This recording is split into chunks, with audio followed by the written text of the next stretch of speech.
கர்த்தரும் இரட்சகரும் மீட்பருமாயிருக்கிற ஆண்டவர் இயேசு கிறிஸ்துவின் நாமத்தினாலே யாவருக்கும் அன்பின் வாழ்த்துக்கள். கர்த்தர் தாமே நம்ம ஒருவரையும் ஆசீர்வதித்து நடத்துவாராக. இந்த நாளுக்குரிய தியான வசனம் சங்கீதம் 119 அதன் 144வது வசனம். அதிலே என்னை உணர்வுள்ளவனாக்கும், அப்பொழுது நான் பிழைத்திருப்பேன்.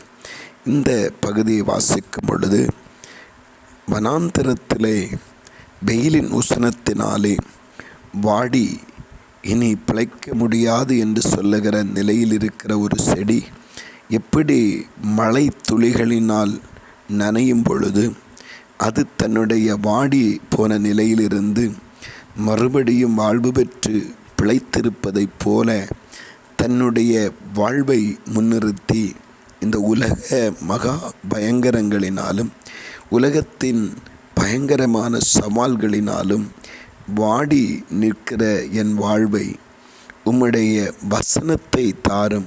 வசனத்தை தருவது மட்டுமல்ல, வசனத்தின்படி என்னை உணர்வுள்ளவனாக்கும், அப்பொழுது நான் பிழைத்திருப்பேன் என்று சொல்லுகிறான். ஆம், வசனம்தான் ஒரு மனித வாழ்வை பிழைக்க செய்கிற வல்லமையுடையதாக இருக்கிறது. ஆண்டவர் இயேசு கிறிஸ்து கூட அவருடைய அந்த சோதனை காலத்தில் வீதமாய் சொன்னார், மனுஷன் அப்பத்தினால் மாத்திரமல்ல, என் வாயிலிருந்து புறப்படுகிற ஒவ்வொரு வார்த்தையினாலும் பிழைப்பான் என்று சொன்னார்.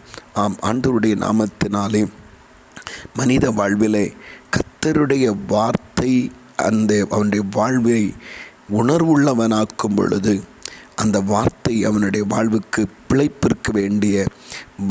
வேண்டிய செழிப்புக்கு வேண்டிய சகல காரியங்களையும் செய்து முடித்து விடுகிறது.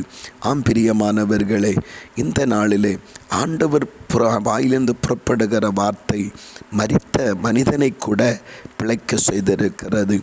மரித்த நிலையில் இருக்கிற அவயவங்களை உயிரடைய செய்திருக்கிறது. மரித்த வாழ்வையே ஆண்டவர் மாற்றியிருக்கிறார். ஆம், ஒரு மனிதனுக்கு பிழைப்புண்டாக கர்த்தருடைய வாயிலிருந்து புறப்படுகிற வேத வசனங்கள் அவசியமாயிருக்கிறது.